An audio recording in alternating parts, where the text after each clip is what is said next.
Hey, I'm Russ. And I'm Steve. Growing up in the 80s, we were introduced to video games, movies, and technology that made a lasting impression on us and forever enriched our lives.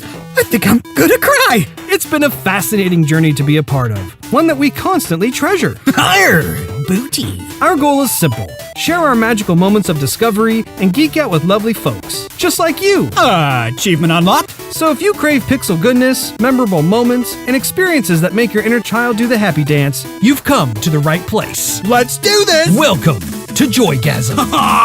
Yeah.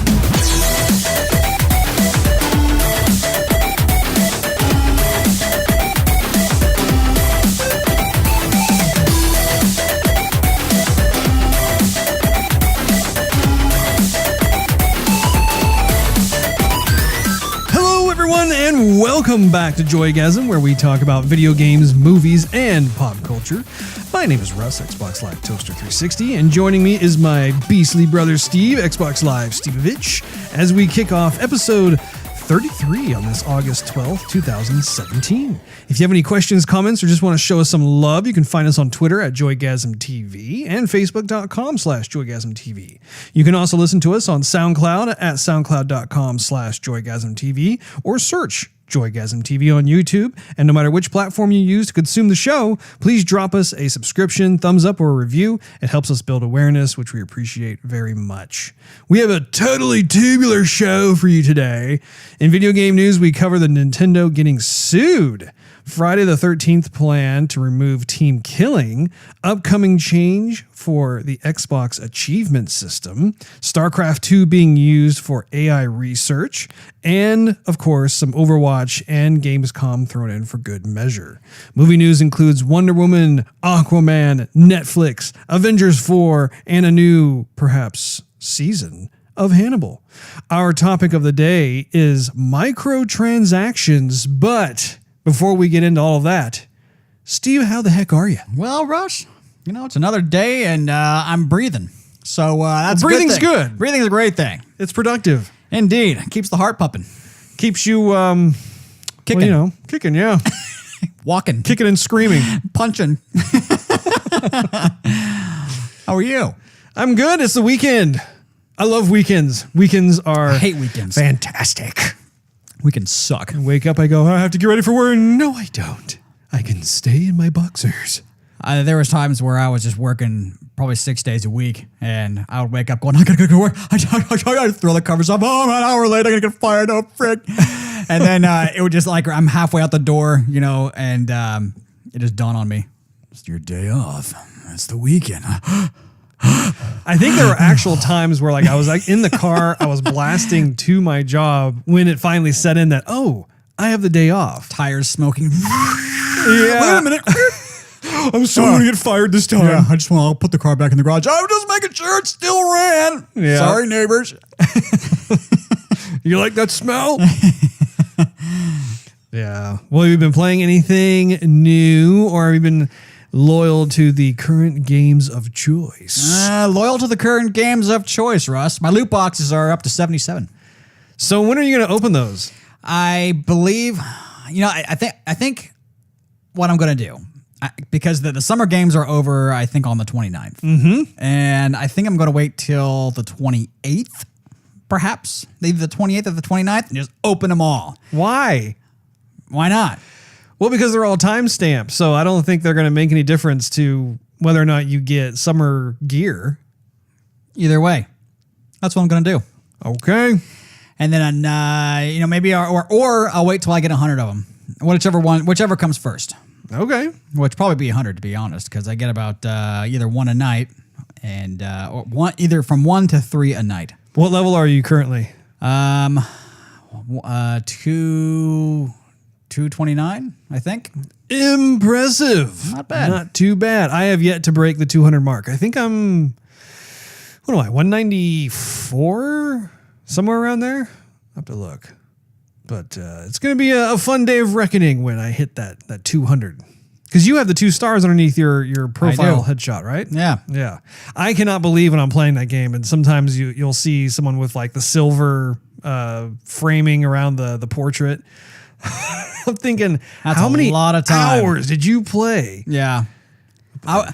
I always wonder if it's somebody who's either like staff, Blizzard staff, and that's like their account that they're using, or there's somebody for one of the Overwatch channels on YouTube. It's got to devote a ton of time to it because that's for work. Yeah. You know?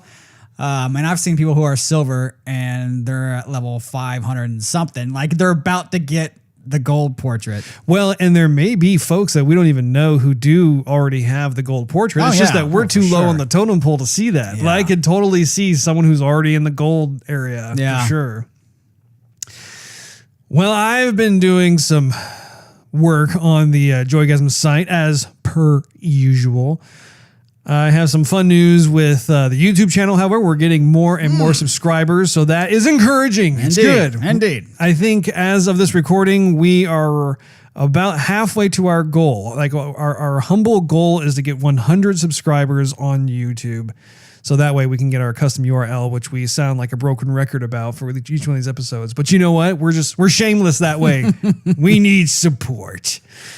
I've been playing more Horizon Zero Dawn, and I've been making a focus towards the cauldrons. And I know you haven't played this game, so the cauldrons are these areas within the game that are very futuristic, very sci-fi. In fact, they're probably some of the most technologically advanced locations within the overall map, because most of the map is just wild lands, wildlife, desolate areas. You run across certain groups or tribes of people, and it's very primitive in that sense. Well, these cauldrons are the areas where all these different types of cyborg beasts are being created and fabricated, that sort of thing.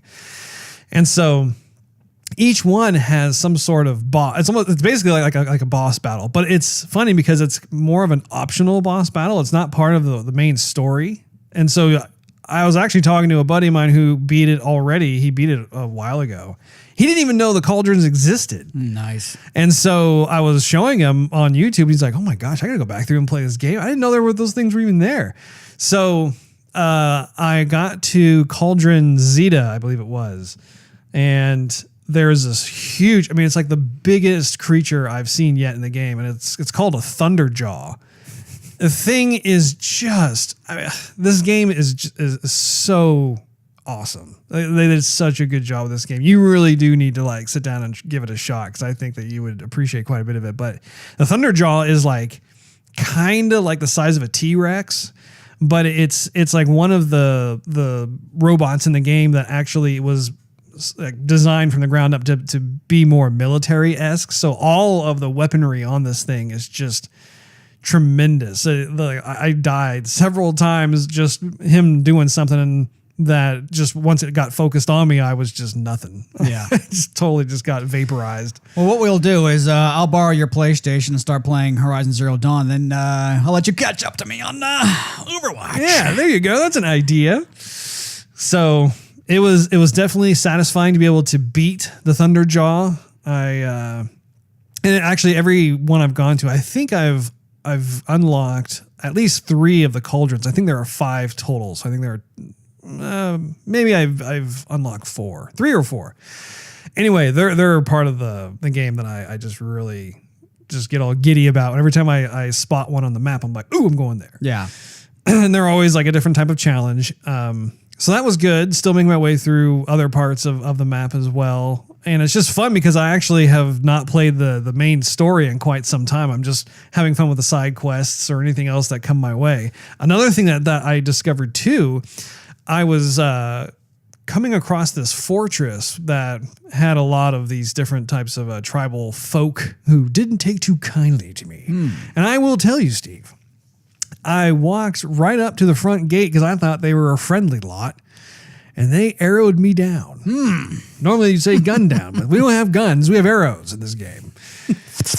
Yeah, I was like, ow, man, that wasn't very nice. So I went after I respawned and I grabbed a hold. Actually, I hacked into one of the robotic. It's basically the equivalent of a horse. Got on that and actually proceeded to storm the gates using that thing and just trampled everybody. Nice. And that worked out pretty well. I would say it took out about 75% of the meddlesome troublemakers in the vicinity. And then I just ended up using my slingshot filled with bombs and stuff to just kind of polish them off. Gives a whole new meaning to wrist rocket. That does it, Russ? It does indeed. I think you would get a kick out of it. It actually has 3 different types of bomb. There's one that just is like more of like an incendiary bomb. There's a time bomb, and there's a sticky bomb. So each one has its own kind of pluses and minuses to it. But overall, it's very gratifying. Have you played the games I brought you humbly? I was going to last night, and then as I told you before we started the show, I all of a sudden became overwhelmed with weariness, sleepiness. I was actually up here. I played a little bit of Horizon, and then all of a sudden I'm like, dude, I can't, because I was about to switch over to Xbox One and ping you and see if you want to play some Overwatch. I was waiting. I was looking at the phone for like 15 minutes straight. Russ, text me. Okay, fine. Yeah, I was so done. I think that just the grind from the week kind of caught up, but I'm feeling way better, much more refreshed today. So, speaking of sleep and getting worn out, I streamed Rogue One last night on Netflix. Oh, watched it for the second time. I did, and I some of the magic was obviously gone because it's not the first time you're seeing it. But some of the magic was put back in because I didn't have any of the crowd and I had a more comfortable seat. And I had a better picture. Your gluteus maximus felt magical being in a more comfortable seat. Indeed. And but I started to feel like it was an indie Star Wars for some reason. I don't know. Watching it, I just felt like it was like an independent Star Wars film, not like the magical Lucasfilm Star Wars film. But then I went to sleep right afterward. Did you have any Star Wars dreams? Yes, I did. Oh, nice. I don't know if that was a good thing or a bad thing. I don't really remember what happened, but I think I was rolling around going, why did they kill Forrest Whitaker off? I want Forrest Whitaker back. And I won with the Force, and the Force is with me. I think I woke up a couple of times saying that. I won with the Force is with me. I won with the Force with me. I won with I think I woke up sleepwalking, getting a drink of water, saying that half a dozen times. You're out there, it's like sleepwalking out in the backyard with like a plastic lightsaber. People are like, what the heck is he doing? Is he naked? He's walking around. Man, that guy's blessed. Oh, no, that's a saber. Oh, boy. Well, that's fun. Yeah, I definitely need to watch that because I only saw it once in the theater with you. I need to definitely watch it, especially since it's on Netflix. There was another robot, actually, going back to Horizon, that I came across for the first time, and it has camouflage. The body shape is reminiscent of like a cheetah or a leopard. Yes. And they're quick, like a cheetah or a leopard. Cat-like animal. I have not had a chance to actually research what the name of that particular creature is. However, it's pretty unsettling to not be able to see them at times, and all of a sudden they appear and they're right in front of you. And you're like, oh, why, hello there.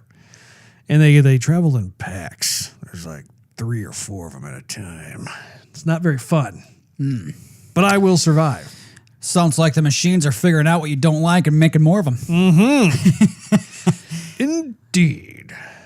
Let me think here. I think that is pretty much the only thing. I think I probably played a little bit of Overwatch a few days ago. After our last podcast, actually, sat down and started getting into more of the winter. I did the same thing as you. Winter games, summer games of 2017. I like bobsledding. I know. I think that's what you said last time too. We played a little, or at least I don't know. I don't know if you were in there. I played some Lucio Ball for the first time. Total ripoff of Rocket League, which is not a bad thing necessarily. It's just that's what comes to mind. I don't think you've played Rocket League. I haven't played Rocket League, but I have played Halo's Griff Ball. And I got to say, Russ, I do prefer Griff Ball over Lucio Ball. Even though Griff Ball, I haven't played the newer What Halo you're saying stuff. is you like Griff's balls over Lucio's balls? I like Griff's nuts. So, yeah, I don't know. I wish there was more kind of summer games stuff to do. I mean, they call it summer games, and all you do is play Lucio Ball and they give you some more costumes. Like during Uprising, there was a whole new section of the game that you could play. Sure. But with summer games, it's a game, not games. Right. Give us something else. Very, very true. Well, if there's nothing else new, shall we go into some gaming news, Nate? I think we should, Russ. All right, let's kick things off. This comes as a bit of a surprise. Nintendo sued for Switch design. According to Engadget, GameVice is suing Nintendo for allegedly violating a patent for concepts used in the WikiPad, its gaming-oriented Android slate, as well as its namesake add-on controllers for phones and tablets. According to the suit, the Switch and its removable Joy-Con controllers are too close to GameVice's vision of a combination of detachable game controller and a device with a flexible bridge section. GameVice wants Nintendo to immediately stop selling the Switch. GameVice also wants Nintendo to pay for damages.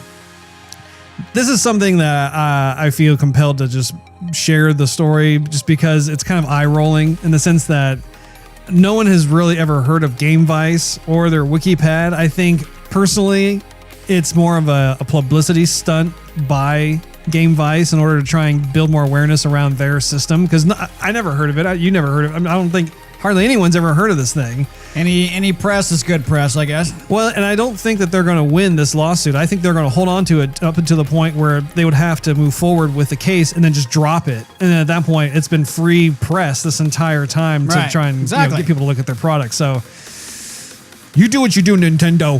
You're all right in our book. Moving right along into Friday the 13th, the game, their plans to remove team killing. So this is a game that I haven't played. You haven't played. I've had friends who have played it. They say it's pretty spooky. Yeah. I've been hearing on other podcasts about how there is a kind of a cult following with the game. Like the game itself is actually quite buggy, but having said that, actually it's a really fun game to get into. So we may have to give it a shot. But anyway, let's see. Jordan Serrani reports, following complaints of rampant team killing, Friday the 13th, the game is eliminating weapon use against teammates in public matches. In a preview for the next patch via Reddit, Gun Media detailed the change, saying, quote, "The shotgun, machete, and other assorted weapons will no longer have any effect on friendly players," end quote. While team killing was designed to promote life or death experiences into each and every game you play, it's become, quote, more of a battle royale scenario, end quote, according to the publisher. However, there are two exceptions to Friday the 13th's new team killing rules: vehicles and traps. You'll still be able to kill fellow counselors while driving a car. How fun. Yeah. That was so awesome. Yeah, roadkill. Yeah. And bear traps. My leg! Set by other counselors will still cause damage. Gun Media is also doing away with the XP penalties for team kills via bear trap, warning players to, quote, pay attention to placed traps, end quote. I have one last quote. Actually, I have a couple more quotes here. Our team believes that the ability to hurt other counselors is something that this game should have, as it adds to tension and requires players to make tough calls, said Gun Media. However, we do not believe this should be a mechanic that is abused by players to the point where the vast majority of our current communications from fans are complaints of rampant and unwarranted team killing, griefing, and trolling, end quote. So I can totally see that. I do find it ironic, however, the fact that the game is Friday the 13th. It's completely based around killing and horror and everything else. And now they're kind of getting back into going, you shouldn't do that. That's not right. It's like, well, what? Moving on to the next story here. Starbreeze, which is a game company that I've always liked. I don't know if you are familiar with Starbreeze Studios. No. Did you ever play Enclave? No, I haven't. But I remember hearing about it and looking at it, but I never played it. Did you ever play Chronicles of Riddick? No. It was Escape from Butcher Bay. Negative, sir. Oh man, those are both sweet games. Anyway. Oh, sweet. Sweet cakes.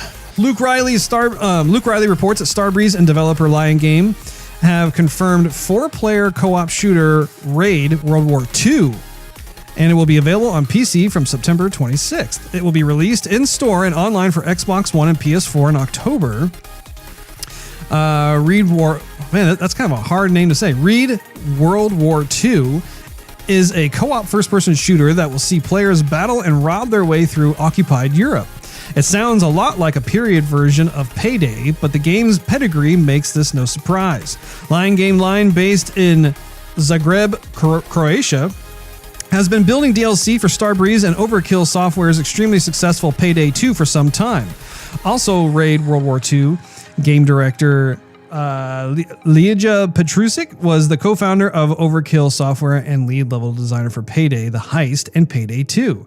Quote, the goal in Raid is simple. Sabotage, assassinate, and pulverize everything bearing a swastika. Mess with Hitler and steal his treasures, end quote. So, I don't know. It seems to be kind of the ongoing trend here going back into killing some Nazis. Nazis. Yeah, exactly. The next story involves Microsoft fundamentally changing Xbox achievements. There's not a lot to really cover about it other than that there's talk about celebrating gamers who are super talented at a game even if they have a low achievement gamer score. And this is something that actually I was wanting your thoughts on because for the last decade and a half, I would say, there's been this huge movement toward folks who are just absolutely obsessed with trying to get their gamer score as high as possible. And like our good old friend Brad. He's fast approaching 200,000 gamer score points, and that's an achievement unto itself. Yeah. But I for one like the idea of them maturing the achievement system to try and include folks who perhaps are just badass at a particular title, even though that's like maybe the only game they play. Right. And what do you think? Yeah, I'm up in the air with it. I mean, for the longest time, I was questioning, I got an achievement in like Need for Speed for going reverse for 100 miles. Like, okay, great. I got 100 points for that, huh? Okay, cool, I guess. But then what can I do with the points? Oh, I guess I could just brag about it. So it's to gamers like me, my gamer score, okay, I have, almost 30,000. Whoop-de-doo. Brad's got almost 200,000. Okay, good for him. But I would like to see more of a goal to get a higher gamer score for a reason other than just bragging. Like, what are we going for here? What are your thoughts on just what if they were to introduce some sort of system that actually focused more on the prowess of a particular gamer? Well, that's something to achieve to, and then there would be cause for it. Absolutely. Because, games like we like to play, we've played a lot of Halo in the past. We played a lot of Overwatch. Played a lot of Witcher. If there was like something to attain with a higher score and you play the game more or you buy DLC for other achievement, but you could get something in the end or be the best gamer and get some recognition. Yeah, absolutely. This next one I think will pique your interest, Steve. Make my ears pop up. Overwatch Deathmatch mode revealed. I'm aware, Russ. Alex Osborne reports Overwatch Arcade will soon feature Deathmatch. Blizzard has announced. Deathmatch, which is now available on the PTR, brings with it a new map and 2 new modes, including Free-for-All, which features 1v7 matches where players compete with the goal of being the first to get 20 kills. Good old Halo days is coming to mind. The other is Team Deathmatch, which pits 2 teams of 6 against each other with the goal of being the first team to rack up 30 kills. In this mode, Mercy Resurrections will subtract kills from the other team's kill count. That's pretty cool. Yep.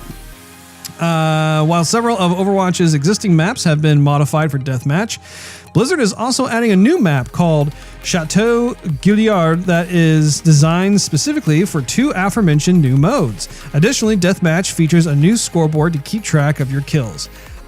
That pumps me up. Yeah. Like, that is something that I know you and I have talked about quite a few times regarding Overwatch, where we want there to be those tried and true game modes of multiplayer first-person shooters, and that was just a huge void within the game itself of like, why don't they have a deathmatch? Yeah. Why don't they have a team deathmatch? Like, it's a no-brainer, and that makes me excited. That really makes my day. In fact, knowing that it's in the PTR right now, man, that means that maybe within like 3 weeks, 3 weeks to a month, or maybe even less, I don't know, we could see that come in, and I think the two of us, we are going to be playing the crap out of those modes because we've been longing for that for so long. That was something that you and I played. I think aside from Capture the Flag when we were playing Halo, that was the biggest thing for us was deathmatch or team deathmatch. So yeah, that was. It's going to be different because in the game, it doesn't matter if you hit a guy a few times and someone else finishes him off, you still get some sort of credit. This is like, you got to finish him off even to get a kill. So if you hurt the opponent 90% and the other person gets 10%, they get credit, you don't. Yeah. That's going to be different. Well, and it works out nicely too, just because for the longest time that we've had like payloads, moving from point A to point B. We've had the territories, we've had capture the flag, and then we've had some other smaller modes like elimination and total mayhem, that sort of thing. So I'm really, really happy that they have pushed forward with this. For a while there, I wasn't sure what to think. I just started to lose hope and think, oh, well, this is probably just how it's going to be. For whatever reason, Blizzard is against deathmatch and team deathmatch. But even like the whole mercy thing too, that is so cool, because imagine like the other teams are like 1 kill away, and all of a sudden you resurrect like 6 of your players, and all of a sudden their score drops by 6. Like, that is going to be an epic game mode right there. People are going to have to really watch out for their mercy, and mercy's really going to have to watch out for the people. You're going to have to like body shield your mercy the entire time. Totally. Yeah. In other Blizzard news, StarCraft 2 now being used for AI research. Matt Davidson covered DeepMind, a leading researcher into artificial intelligence and its potential for positive use, has just announced a partnership with Blizzard Entertainment using classic strategy game StarCraft 2 as a basis for improved AI learning. The pair have created a new set of tools known as SC2LE to accelerate AI research specifically within StarCraft 2. In a post on its website, DeepMind explains that part of the draw of StarCraft 2 is the multi-layered gameplay and the prevalence of sub-goals within the game. For example, gathering resources whilst also engaging in combat with the enemy. This also means that often players have to play the long game, putting into place actions which may not pay off until much later in the game. Although the AI agents are able to perform tasks well in isolated minigames, when exposed to the full game, they struggle with tasks that humans find fairly trivial. It's this that DeepMind hopes to combat with Blizzard's help. The most efficient way to train AI is through imitation learning from the human examples provided and the sheer number and variety of replays that Blizzard is able to provide from StarCraft's huge player base gives them plenty to work with. Although it may not seem like a huge scientific leap to teach AI how to play a video game, in reality, the skills that are being learned, sequences, prediction, and long-term memory are hugely important to the future of true AI. I thought that story was pretty amusing, just because I know that from a coding standpoint, they're always trying to get some sort of authentic feeling AI. Doesn't matter what the game is, you have to have a huge amount of subtrees within subtrees within subtrees of just what's triggering what and how to get that overall play experience that feels like you're getting as close as you can to a human opponent. Although Right. human opponents are infinitely more clever and devious and everything else. But last but not least, Gamescom 2017. I've never been to Gamescom. Always wanted to go. Star Wars Battlefront 2 Space Battle teased. EA has announced it plans to demo the multiplayer space combat in Star Wars Battlefront 2 at this year's Gamescom. In a post on EA's official blog, the publisher invited fans to tune in to Gamescom on August 21st at 9:30 a.m. Pacific Time, 12:30 p.m. Eastern, and 5:30 p.m. UK, which is August 22nd at 2:30 a.m. AET. For a new trailer and live gameplay reveal of the new Starfighter Assault mode. The blog teases that, quote, teams will face off in a swirling dogfight in the Fondor Imperial Shipyard map, weaving around an Imperial Star Destroyer complete with speedy fighters, thundering bombers, distinct hero ships, and more, end quote. By the way, mark your calendars for the Star Wars Battlefront 2 beta. It will become live on October 6th and end on the 9th. And if you've pre-ordered the game, you can begin testing it out one day early on October 4th. So you can get your goodness in before everyone else. And it's something I plan on doing there, Steve. There you go. I need to get myself some Star Wars action there. And Russ, yes. before you quit the music, Oh, it's already fading. well, I have one more thing to add. Please do, Steve. We could backtrack back to Overwatch. Oh, There are some buffs coming. Russ, you're buff. thanks. Partially. Let's see. Buff's coming. I'm nerfed. I always liked Nerf. I like the Nerf football. The screamer. Yeah! Junkrat is going to get a concussion mine. Or he already has one, but now you're going to get 2. So it's going to be kind of a different type of cooldown system as well. Yeah. So there could be a chance that he could do a double jump.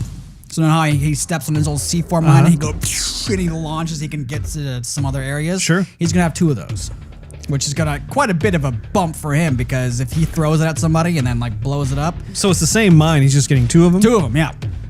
Well, that's a fine how do you do. That's a huge buff for him. Roadhog will now be able to move when doing healing. So before, oh man, that's gonna be annoying. yeah, exactly. So before he had to like hide behind a room and like stuff that can into his mask. And Yeah. Now he can move while he heals, similar to Bastion. Wow. And also when he takes damage, the damage taken while he's healing will be cut 50%. So that's gonna make him not so much of a ult charge kind of stand still, get a bunch of points. Widowmaker, the grappling hook cooldown has been reduced from 12 seconds to 8 seconds. Now that is good. I'm glad about that.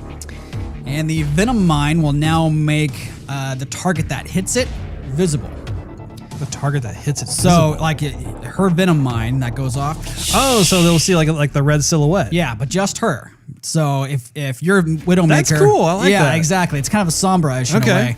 way. But you'll be the only one to see it. Nobody else on the team will be able to see it. I wonder what Widowmaker might think about that. Step into my parlor, says the spider to the fly. Very nice. Anyway, Impressive. Russ, you might not know this of me, but I'm trilingual. Oh my goodness. Just an impressions, though. Anyway, Orisa finally getting a buff, sort of. Her barrier gets increased in size by 20%. Not sure how I feel about that one. And the bottom of it will curve a bit more. So depending on where you put the barrier, it'll actually not have any open spaces underneath it or whatever. So that'll be better for her. Also, her projectile speed is going to be increased. Projectile speed. Yeah, because when she fires, it's not like a quick bullet like Soldier 76 I mean, but it's like a suppressive gun, though. I mean, like you can just keep firing and firing and firing. So they're going to speed up the trajectory of the correct. bullet? Yeah, it's going to be similar to like May's Icicle. Wow, okay. So before, when you were targeting an enemy and they were walking away, you had to like shoot in front of them the whole entire time just because of the slower projectile speed. Yeah, now it's going to be faster. Okay. It's not going to be stronger, just faster speed. Gotcha. And they also said, or Kaplan also said there was a bunch of bug fixes coming, but he didn't go into detail. Well, a lot of those sound good. The only ones that have me pausing are the Roadhog and the Orisa ones. Those, because I mean, Orisa, if you know how to play Orisa, I mean, you can just devastate the battlefield. I mean, there's a lot of power there. And the fact that Orisa is a tank means that it can take a lot of punishment. I mean, that's... I'm not sure how that's going to change the tactics on the field. They might just be trying to increase popularity with Orisa because... Yeah. I mean, people who play Orisa, I don't know if they're going to main Orisa or just be like, yeah, I like playing Orisa, yeah, it's fun. But she's not a popular character. I mean... When Doomfist came out, everybody's playing Doomfist, and people got really, really good at playing Doomfist quick. But Orisa, there's not really, at least in my experience and what I've seen online, there's not really any very, very good Orisa players. Gotcha. They're very, very few and far between. Well, thank you for sharing that with me, Steve. Very much appreciated. All right. Let us segue into movie news. I'm not seeing any gyrating on your side. Russ, I don't want you to get tired of the gyrating. I could never get tired of gyrating.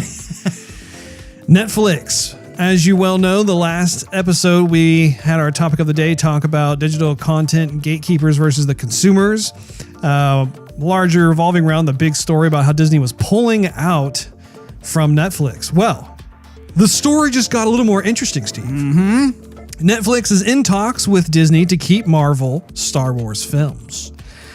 It sounds like Netflix may be able to hold on to Lucasfilm and Marvel movies. The Netflix CCO, Ted Sarandos, told Reuters that, quote, "We are still in active discussions," end quote, with Disney to keep Marvel and Star Wars movies on the service beyond 2019, at which time Disney will launch its own branded streaming service that features various Disney and Pixar films. For some reason, I think I'm not entirely surprised by that, because I mean, if I'm Netflix, I'm going, "Oh, wait a minute. Yeah. Hold the freaking phone, man. Yeah. Hold on a second. Can we sweeten the deal? What can we do here?" Right.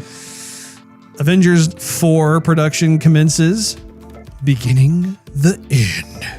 IGN reports Avengers 4 has officially started filming, marking the beginning of the end for this 10-year story arc in the Marvel Cinematic Universe. Directors Anthony and Joe Russo posted a mysterious image on Facebook announcing the start of production, writing, quote, "beginning the end," end quote. The teaser image shows off a glove with 4 fingers extended. No word on who's wearing that glove or to whom it might belong. Avengers 4, which has yet to receive an official title, opens in theaters on May 3rd, 2019. It follows Avengers Infinity War, which hits theaters on May 4th of 2018. Do you have any guesses as to who that glove belongs to, Steve? I'm guessing it's gonna be the big baddie.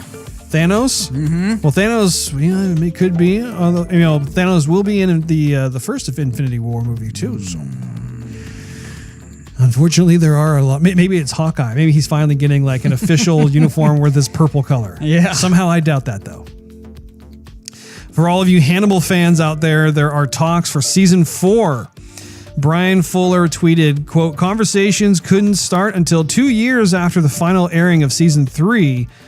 Producer Martha De Laurentiis has started those conversations. This takes time," end quote.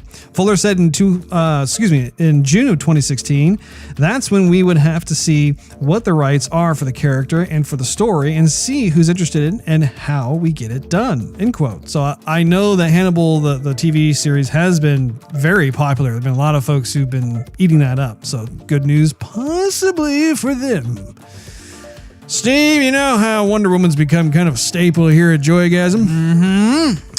Well, I thought you'd like to know that Wonder Woman Blu-ray has been officially announced, along with the box art and details. And I thought it'd be fitting to be able to go through the details right now.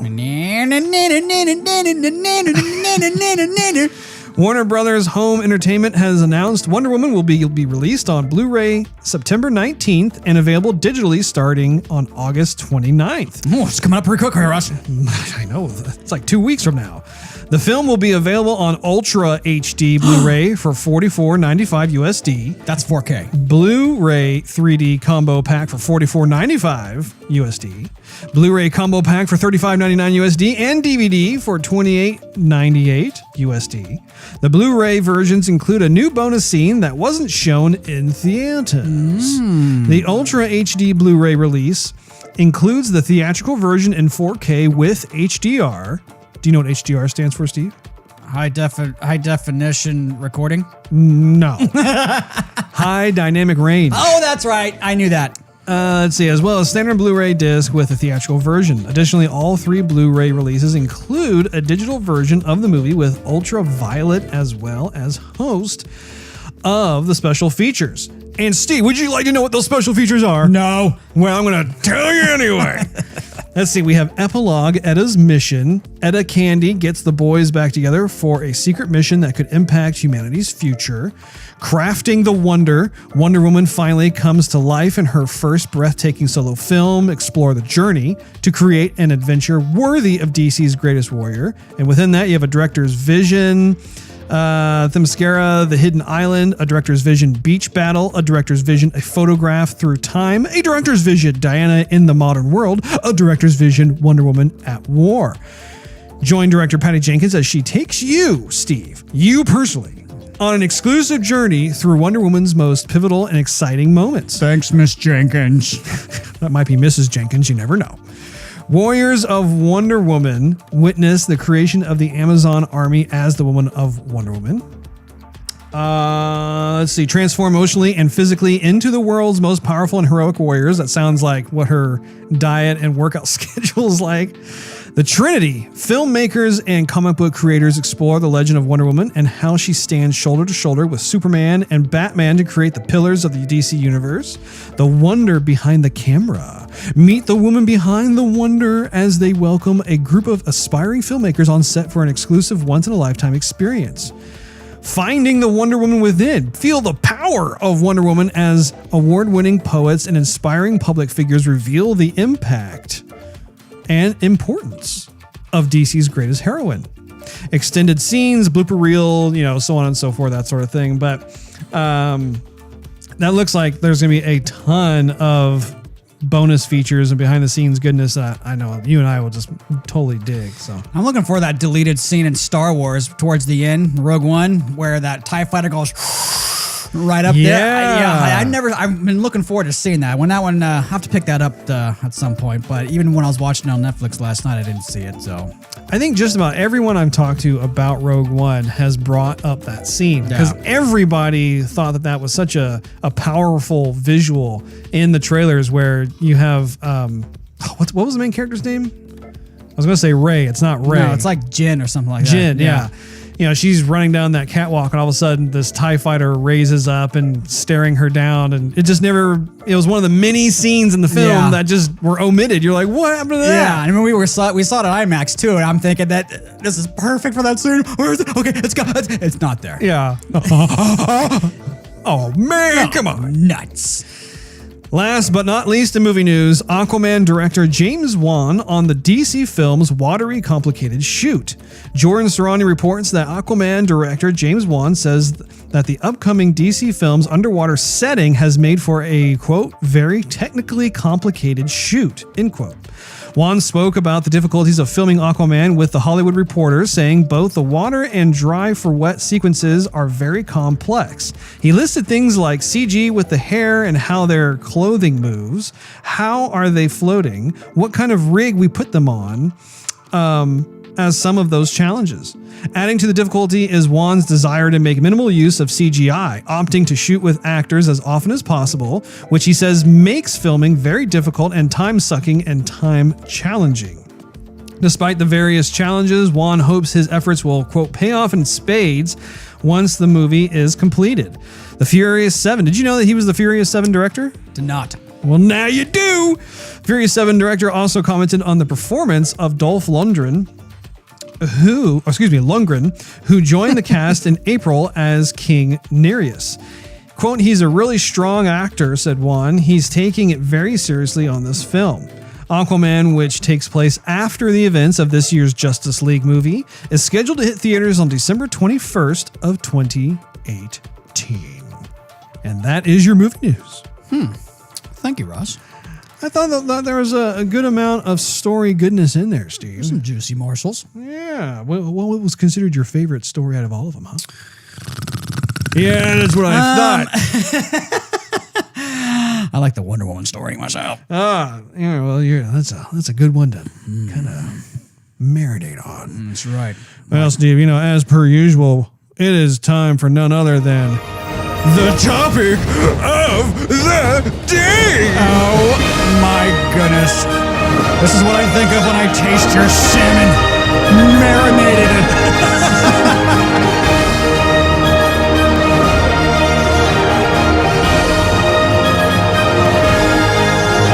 Drain a fine wine, maybe a craft beer. Yes! So that's the kind of look you give me after you've eaten. Very, very flattered, Steve. I just try not to scare your daughter, so I keep it all to myself. That is actually really funny. Like both you and my wife, you know what? I think that's a very appropriate song that could be playing. That's it makes me feel good. know, You're like, okay, it's off the grill. Dinner's ready. Da-da, da-da, da-da, da-da. It's time. for some reason, everything's moving in slow motion, and including myself. I'm like, oh, this is burning my hand. Why am I moving slowly? I'm picking little bits off the grill, even though they're singeing my fingers. You know, FYI, Steve, it's funny that you say that because I am planning to grill my marinated salmon tomorrow night, and you are cordially invited, Steve. Nice. So you'll have to let me know if it plays the music in your head. I'll do that, Russ. The topic of the day today is on microtransactions regarding games. This is something that has gone on for about, I'd say about 12 years now, in earnest, somewhere around there. Okay. I think it got its start. I think we actually touched upon it, just a little bit. Fondle. Molest. No, Russ, no. Oh, it's getting too creepy. No, we briefly touched upon it on our previous episode. We were talking about the digital gatekeepers versus consumers, and it's a fun segue into more of this as a focus. But Zynga was one of the pioneers of this back in the day. This is back when casual games really made its start on the overall market with Facebook. Right. And they had games such as Words with Friends and Farmville, that sort of thing. And so it was interesting at that point in time because it tapped into a huge audience of people that normally are not considered hardcore gamers like you and I. Wasn't Candy Crush around that time too? Candy Crush came out several years later. No. Zynga was kind of in a world of its own because they were really one of the first to jump into that and actually have a lot of monetary success. And a large part of that, I feel like, was the timing of where Facebook was at the time. Because if you recall, Facebook, I think, launched on 2004, somewhere around there, 2003, 2004. And initially, people were making the trek from MySpace over to Facebook, and it was like a slow but surely kind of thing as MySpace was beginning to die out, and Facebook was really gaining traction. And so once people got on there, I think that the social platform of itself was going through a bit of a maturing process where people had gotten used to the idea of having a profile page and then wanted to have some sort of other interactivity as opposed to just updating their status. And that's, I think, where Zynga was able to jump in and capitalize with their whole free-to-play model. And that was, at the time, a very alien concept to a lot of the gaming masses because we had been conditioned to just automatically expect, if there's a game out, you have to spend, $50, $60, something like that. So, there was quite a bit of money that was being put into that, and a lot of it had to do with the game design of games like Farmville. And then you had other companies start to look into that. So you fast forward to today, and microtransactions have become much more commonplace with AAA titles. You see it on the PC, and actually with the PC really had it going on for quite some time. I think the console platform was a little harder to crack. I think developers were still trying to figure out the perfect storm. But what we want to talk about today really is what are the good things about microtransactions and what have been some of the pitfalls or the bad things about microtransactions. So I think it'd be appropriate to lead off with a simple question to you. Yes, Russ? Steve. Yeah. Do you like microtransactions? Yes or no? I think it depends on what you're playing and how much you've paid for it. Because when it's, let's just say mobile games, for example, a lot of these games are free, right? Mm-hmm. And I believe in my heart of hearts that people have spent countless hours to think of a game, develop the game, design the game. I mean, put all sorts of different creative touches on the game, customization. You know, these people are spending a lot of hours, even if this is their side project. There's a lot of time devoted to the game, updating, and people need to be paid for that. Where's that money going to come from? And the developer is basically saying, okay, we're going to give you a game. You're going to grind it out. Or if you want to get some free stuff, yeah, okay, a couple bucks here, a couple bucks there, you can get some free stuff. And that's not a whole lot of money. And it's just basically up to you. Hey, not a problem. I think on other games, like on the Xbox, PlayStation, whatnot, if they handicap you and say, okay, you can play the game, no problem. You've paid $60 for it, but you can only get so far in the game until, you have to pay us more money to get weapons to actually defeat certain enemies or get certain achievements and whatever. And I'm not even talking about DLC. I'm just like talking the regular game. For example, there was The Witcher, where they gave you a ton of just free DLC right from the get-go, and you got an incredible story, an incredible game. You paid $60 for it, and they gave you not only just a game, but an experience to play. Sure. And then when the DLC came out, it was, it's $20, I think, for the Hearts of Stone. I think it was $30, I believe, for the Blood and Wine. And yeah, the nice big expansion packs is more like what they were. But they didn't charge you to get certain swords in the game or certain spells or certain ability. I mean, those weren't there. So I think it really depends, because if you're already paying money for the game, I feel awkward in paying them more money to continue playing the game or just unlock stuff within the game that I should already be unlocked. You know what I mean? Mm-hmm. I have had a bit of a arc with my relationship and, let me rephrase that. my brain just kind of went. I've had a bit of a. I don't know. I've had a bit of an arc with my relationship regarding microtransactions. I know at the very beginning I was a bit more apprehensive about it, as were a lot of the folks I think in the gaming community, just because it was this new type of pay model. And especially with financial transactions online, you have to think back to when it was more like around 2008, 2009, right around there. We were just going through the financial crisis, and financial payments were not, I mean, you had eBay, of course. Mm-hmm. eBay was kind of like the bedrock of financial payments. And you had kind of some of the other places like Ticketmaster and that sort of thing that were doing transactions. But by and large, I don't think, if you think back to about 10 to 15 years ago, there really wasn't as much of a prevalent interaction or payment monetary activity that there is today. And so when it comes to gaming, I know that was something that I was kind of scoffing at initially. I know back in the day, right around 2009, 2010, I worked for 3G Studios, and we created a game called Brave Arms.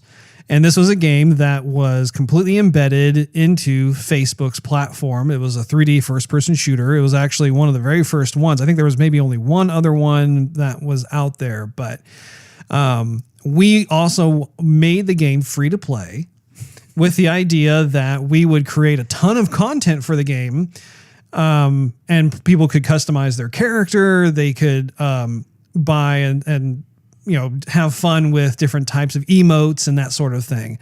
We really made it a point not to have certain things in the store that would affect the gameplay too much, though, because that would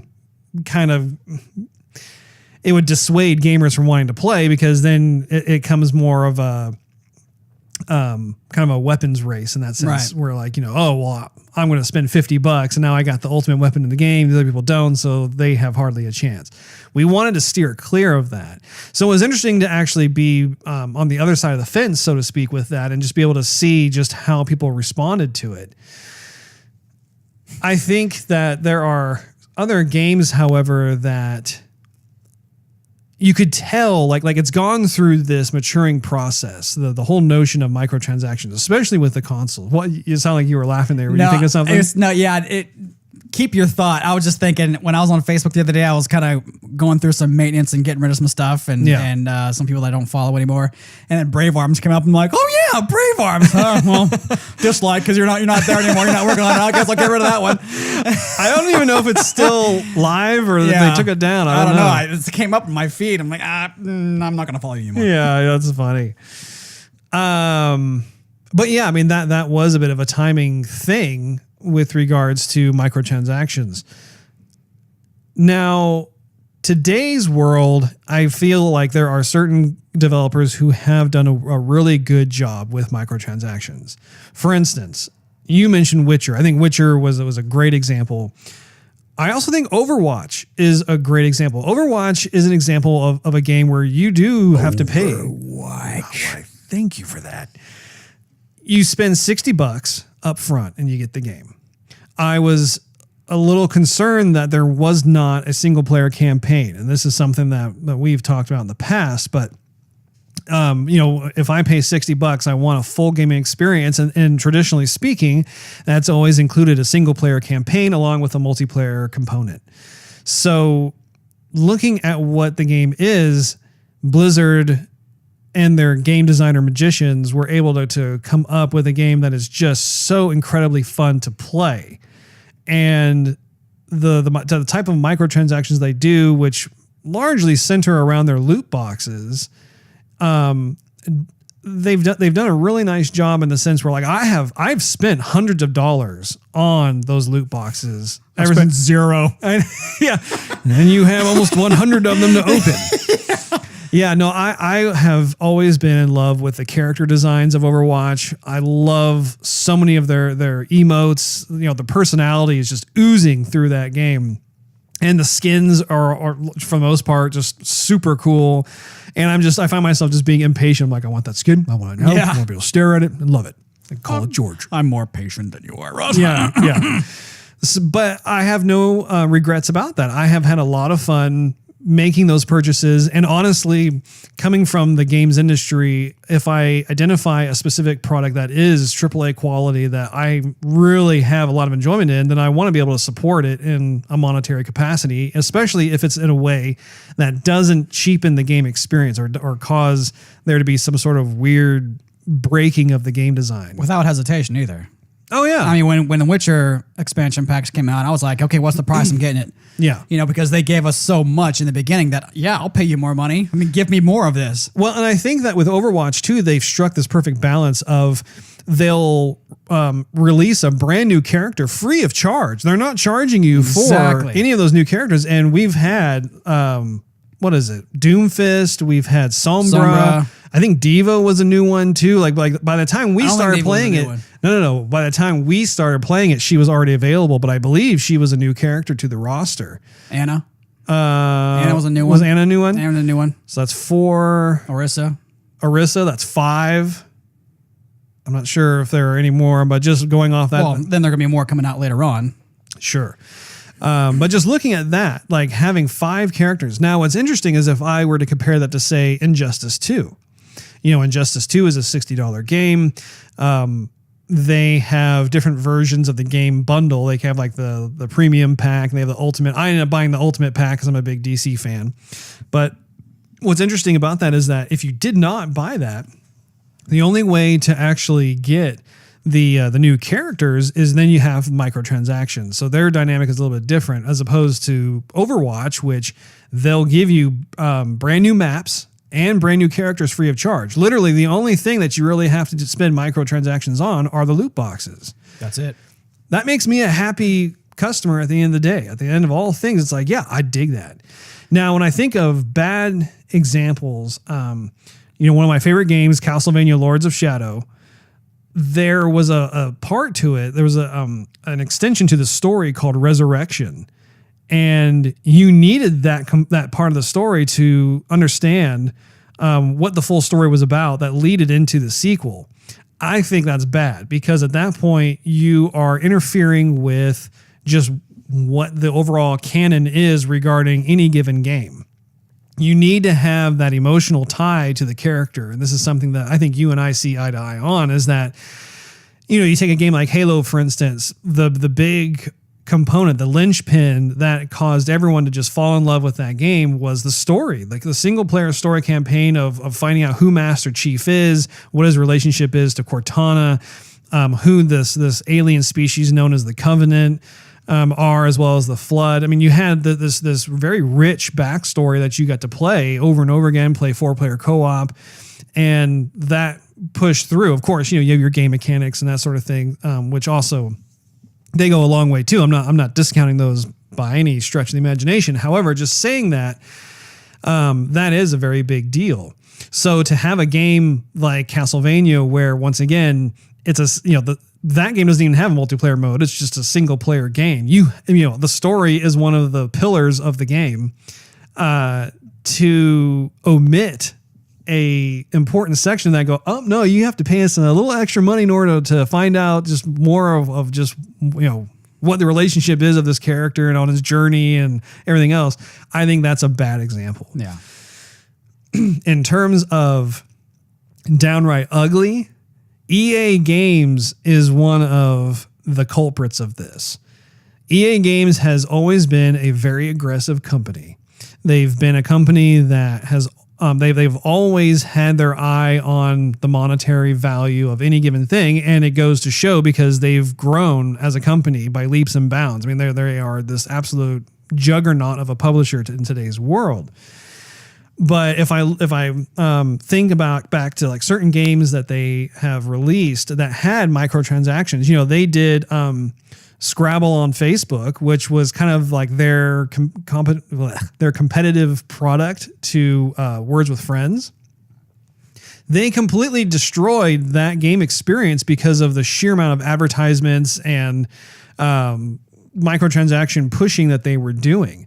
In FIFA 14 and 15, that was another issue with the microtransactions and trying to play the game, and they would intentionally keep out certain elements of the game that people were looking forward to using or putting on their character or what have you, and just the sheer amount of advertising in there too also really limited the enjoyment, which is unfortunate because there are a ton of folks out in the world who love the FIFA franchise. They love the FIFA series. Another example is, going back to the story thing, they cut out the From Ashes portion of the story for Mass Effect 3. That was huge because like you have this continuation going on from the first two games, and then you go into the third game. It's like, oh no, you want to find out? No, that's going to cost you. It's like, dude, what the hell? Yeah. There's actually one I wrote down here, which was Need for Speed Online. Did you ever play that? I did not. So EA started aggressively pushing for microtransactions for their booster packs, which were card packs that contain things like new car parts, in-game turbo boosts, or other race bonuses like cooldown cards, so you could quickly use bonus cards again. And essentially players could buy turbo boosts and boost their way to the finish line. Compounded with like the invasion of hackers, the only way to win a race on any of the game's races and like overall devolved into hacking or paying real money for cooldown cards and turbo boosts. Yeah. I mean, just completely breaking the game mechanic of what was supposed to make that game fun in the first place. And so as a result, people just stopped playing. Yeah, for sure. Actually, another good example of that is, I remember on the Xbox 360, they came out with a live arcade, version of the Spartacus TV show back when that was in its heyday. Mm-hmm. And you basically were, you owned a slave and you were just fighting different people, and you would get some credit and you would build this person up, but you could only go so far in the game where people above you who had paid to get certain items that you couldn't get yet, would just easily beat you. And then your guy would die, and you have to start the game all over again. And so even if you had paid money to upgrade your character and that person died, you just basically lost that money. Oh my gosh. And so that game was popular when it first came out because people who were watching the TV show were like, oh, wow, yeah, I want to do this. Mm-hmm. And then I think that, I forgot how long that game lasted, but it wasn't that long, and it went straight to the moon and came right down just as fast. Oh. And the other day I looked on the marketplace to see if it was even still there. Not still there. At all. It's gone. I mean, no trace of whatsoever. You can find videos of it on YouTube that were from years ago, but it's like that was terrible. But I mean, again, give me the money, give me the money. Yeah, absolutely. And there are some other examples that come to mind regarding EA as well, such as the original Star Wars Battlefront game. That game came out on Xbox One and PS4. It's a gorgeous game, and it's a lot of fun to play, but there was no single player campaign. EA ended up charging a full $60 for that. And that is a game that is absolutely begging for some sort of single player story campaign to play through. You're in the world of Star Wars, and they did such a wonderful job realizing that world. And of course, at this year's E3, that was something that EA was very quick to capitalize on. Was like, hey, Battlefront 2, we now have a single player story. It's like, well, yeah, because everybody had like a WTF moment with you, because you're trying to, once again, gut out half of the experience of the game and charge full price. Yeah. So once again, it goes back to, I think, us being conditioned as gamers to have a certain expectation of what do you get for $60. Right. There was another EA game too. What was that other one? There was Star Wars Battlefront, and there was one other one. Well, while you're thinking of that one, I'm going to refer to Clash of Clans and Clash Royale. Okay. There are definitely notable mentions, but I want to bridge that with people's patience versus. Do you mind if I jump in real quick? I just remembered. Yeah, I'm never going to forget Clash Royale. Go ahead, Russ. Titanfall. Titanfall was another EA game I was very excited about. A lot of people were. Had a lot of promising things about it. And then when the game came out, there was no story. Yeah. And here it is. It's like this game is, once again, is begging for a story mode. They didn't even, and at the time, they weren't even having microtransactions for a story mode to be unlocked. They just straight up released the game and didn't have like a story mode at all. Yeah. I think they did have some microtransactions in terms of being able to perhaps like upgrade your character or your mech or whatnot. But, when Titanfall 2 came out, once again, EA brought the story mode back in. Anyway, go ahead. I think our friend Big Baby Moose referenced that one too. Mm-hmm. So anyhow, I think patience is a big thing for a lot of these developers, because in the game, and a lot of mobile games like Clash of Clans, Clash Royale, or even Bit Heroes, not so much Bit Heroes, when you get these loot chests, you got to open them, and that's going to take time to open them. In Clash Royale, it's okay, it can be anywhere from 3 hours to like a day or two to open up these loot boxes. And I know clanmates of mine are like, just gym it and open the thing. I'm like, I have stuff to do in my day, that I can sit there and wait or do other stuff and wait for this box to open. I'm not that eager to, get a few more cards or a few more goodies right now. I'm still going to get the same stuff when the box opens. Sure. But a lot of folks just don't want to wait, and they want it now because they're kind of conditioned in a way to have everything at their fingertips when they want it. Yeah. And so, in which case, if they're waiting for a card so they can elevate themselves in matches, they'll just go ahead and gym it, and it's done. Supercell does give you a couple gyms here and there, which is good, and those gyms can build, and you can use them whenever you want to. But to open them is definitely costing. Like they'll give you like 2 gyms, I think, and at the average loot box. But to open a loot box early and not wait at all, it costs you probably like anywhere from 60 to like 150. Mm-hmm. So it's definitely, there's kind of a biased ratio there. But I mean, even like, Bit Heroes is pretty generous to you. There's a ton of stuff you can buy in the game, but they litter out the gems for you. The ratio for what you get and what they give is actually like 50-50. I mean, they give you a good ratio on that one. Yeah. What do you think about Ubisoft though? Because Ubisoft is pretty much trailing right behind EA. With Ubisoft, I really haven't played too many of their games. A lot of the games I've been playing from them have been the Rayman series. Yeah. I got burned a couple of times on a couple of their older games where they did a lot of false advertising at E3, specifically The Division and Watch Dogs. Right. Where the game looked really great, and then when you saw the final product, you could tell they down-resed everything. And it's like, you guys, you can't do that because you're eroding the trust between the gamer and the product or the company. Right. So I really haven't played too much of Ubisoft's titles as of late. Yeah. I think the microtransactions haunted Destiny in the beginning.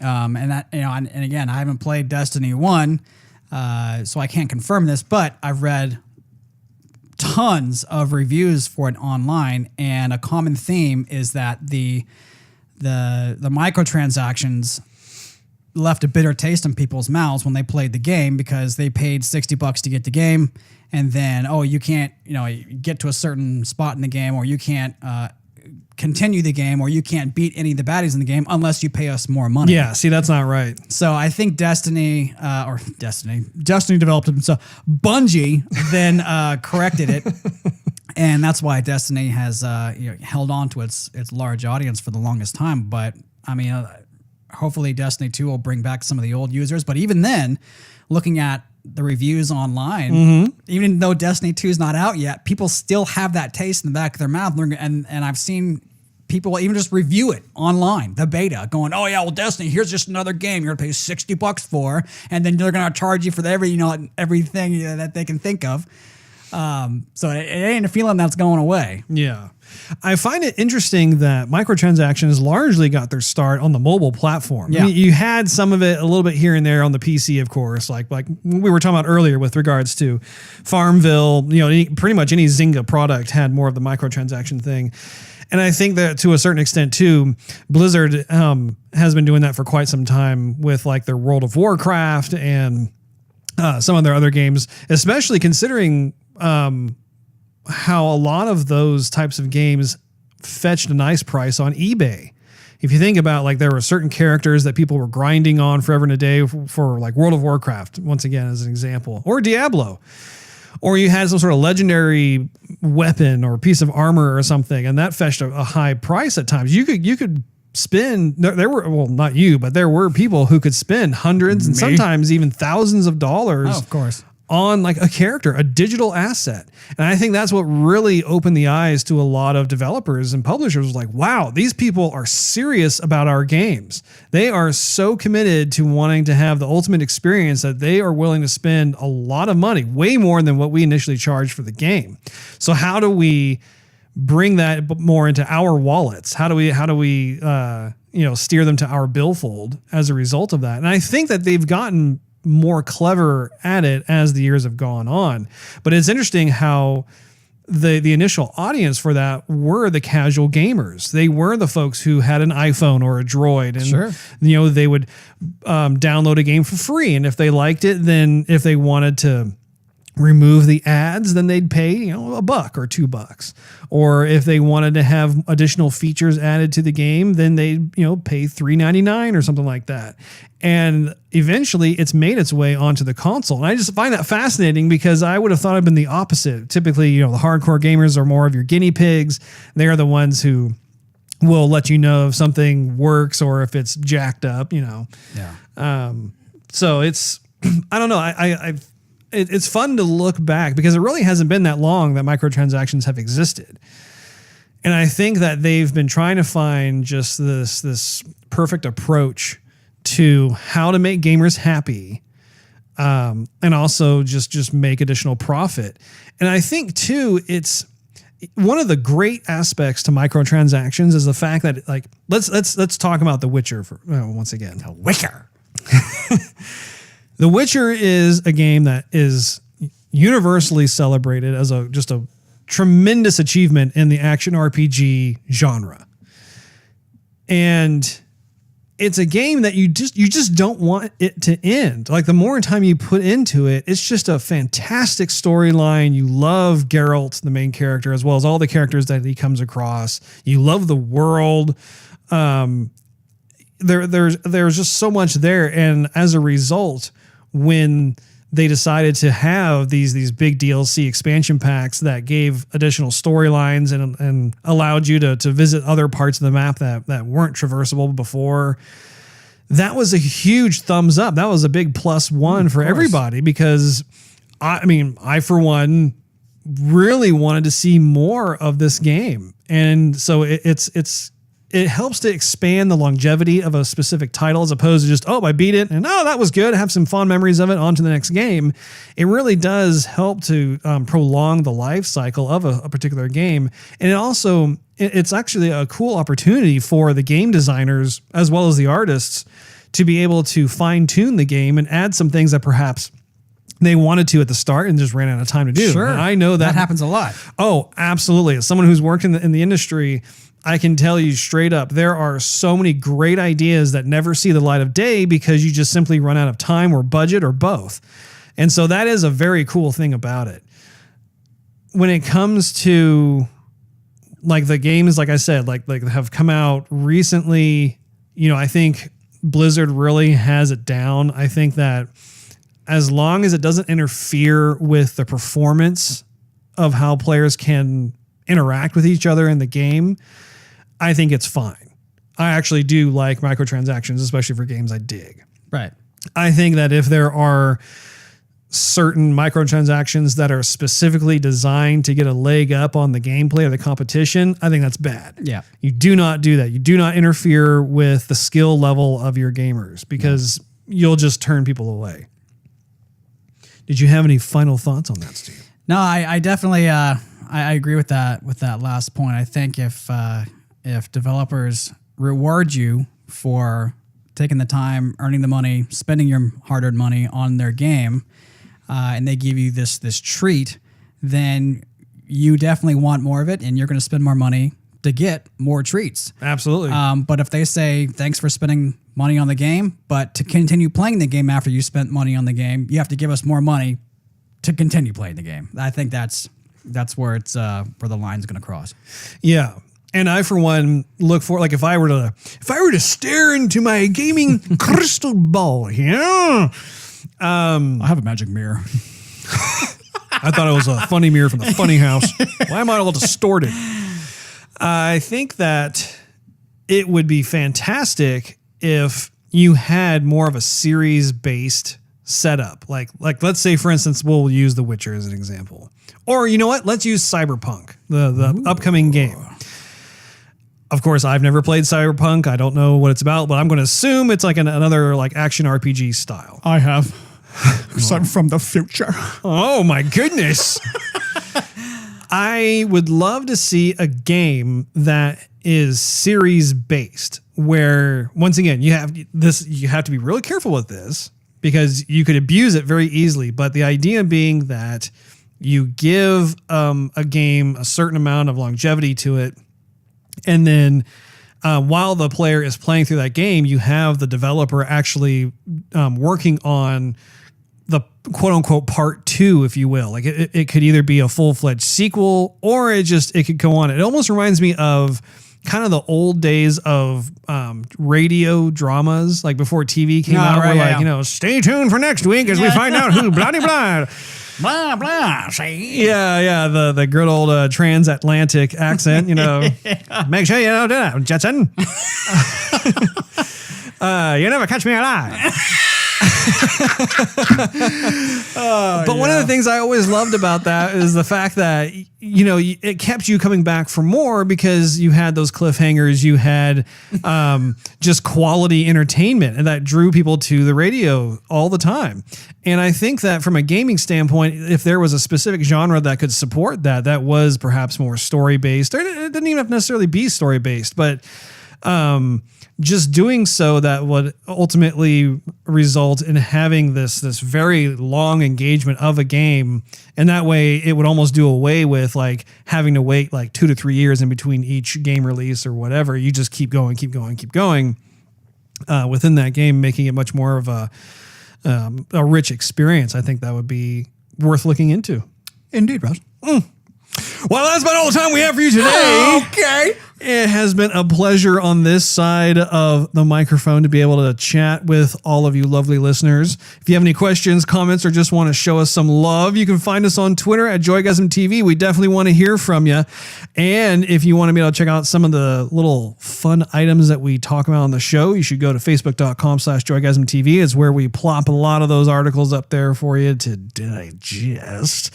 You can also listen to us on SoundCloud at soundcloud.com/Joygasm TV, or or do a search for us on YouTube. Just do Joygasm TV. And like I said, give us a subscribe because we're on our way to getting 100 subscribers. It's the very first goal for us on YouTube.